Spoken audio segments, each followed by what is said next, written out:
Welcome, everyone. Your 20s. Man, they're all about figuring things out, right? But let's be real, they can also be a minefield for your money. So today, we're going to break down the biggest financial mistakes people make and, more importantly, how to fix them. Think of this as your cheat sheet to getting ahead. All right, to kick things off, I've got one number for you. Just one. And that number is 53. Now, you're probably thinking, what on earth does 53 have to do with me in my 20s? Well, as it turns out, it has everything to do with it. So, get this. Research shows that 53 is the age when people are at their absolute peak, their financial decision-making peak. That's when we make the fewest costly mistakes. That means for most of us, there's like a 30-year gap between starting out and actually knowing what we're doing. In your 20s, yeah, that's ground zero for trial and error. But what if you could, get a head start on that whole wisdom curve? What if you could skip some of those expensive mistakes everyone else makes? That's what we're here for. We're going to give you the roadmap so you can start making those smart moves today. Okay, so we're going to break it all down into 5 key pillars. These are the building blocks, the absolute essentials for getting your financial life on track. If you master these, you're not just surviving, you're building a truly secure future way ahead of the curve. All right, let's jump into pillar number 1, mastering your cash flow.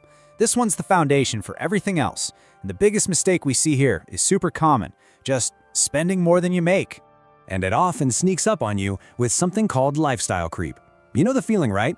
You get a raise, you land a better job, and you think, awesome, I can afford a nicer apartment, a better car. And you do. But then, suddenly, those new expenses become your new normal, and somehow, you're still living paycheck to paycheck, just with more expensive stuff. It's a sneaky trap that keeps you from ever getting ahead. So how do you fight back? There's a really simple, powerful tool for this, the 50-30-20 budget rule. It's dead simple. 50% of your take-home pay goes to your needs, rent, groceries, that kind of stuff.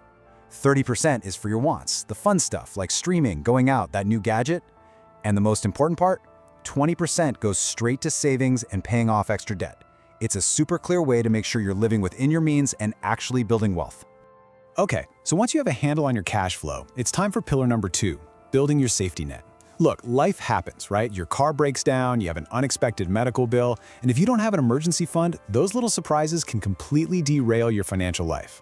And this is a huge problem. A recent poll found that 25% of Americans have zero, and I mean zero, emergency savings. Think about that.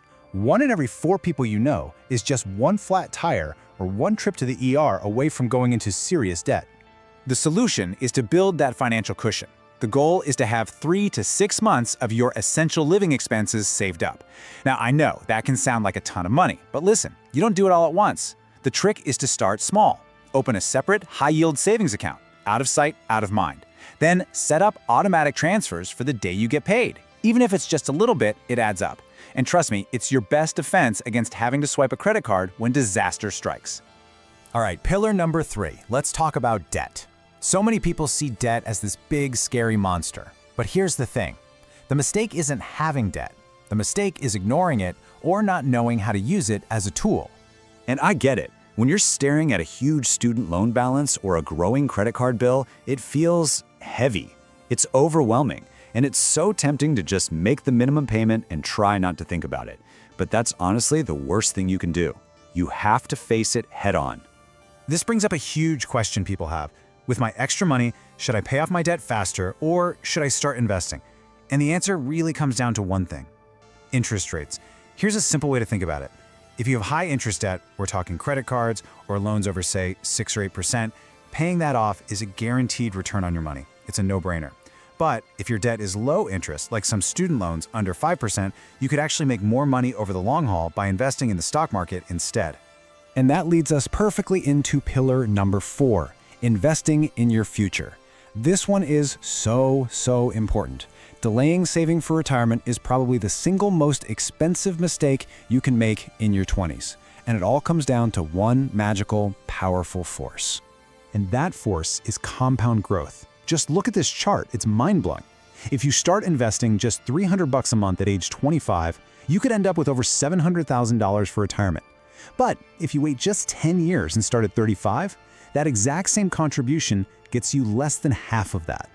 Your biggest asset when you're young isn't money, it's time. Don't waste it.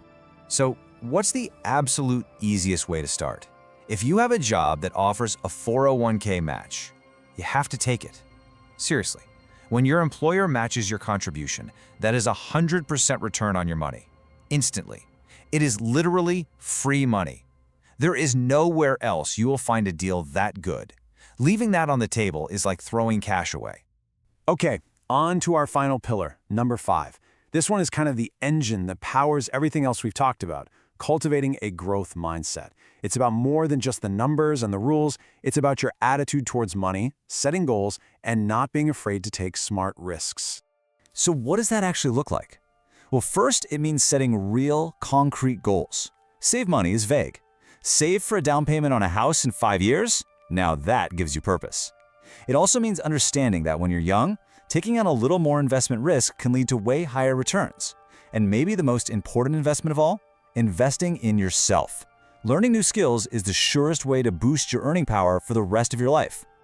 So there you have it, the 5 pillars. Mastering your cash flow, building that safety net, making debt work for you, investing early, and having that growth mindset.